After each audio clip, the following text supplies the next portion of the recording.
on a aussi coutume de dire que l'Afrique est riche, mais que les Africains sont pauvres, et même très pauvres. Alors, pourquoi une telle contradiction concernant l'Afrique?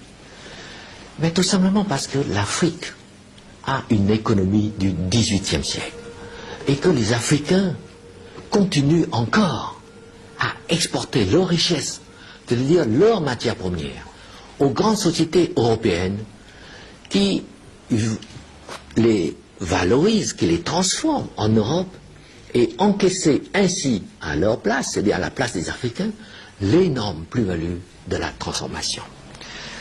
On peut alors dire que l'Afrique a certes acquis l'indépendance politique, mais pas son indépendance économique.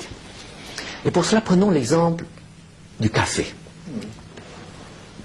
Vous savez que le cours du café vert, fixé à Londres, a baissé de 80% en 8 ans. Alors vous savez aussi qu'aucune entreprise au monde ne peut supporter une telle baisse de prix sans tomber en faillite. Or, c'est ce qui se passe en Côte d'Ivoire et en Afrique. Pire, sur le prix actuel de 370 francs CAF par kilo, CAF ça veut dire coût, assurance et frais, il faut encore enlever les frais des intermédiaires et de transport maritime.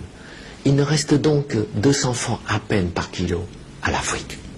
Et ce même café africain, transformé ensuite par les grandes sociétés en Europe, en café soluble, se vend ensuite à plus de 20 000 francs le kilo à travers le monde.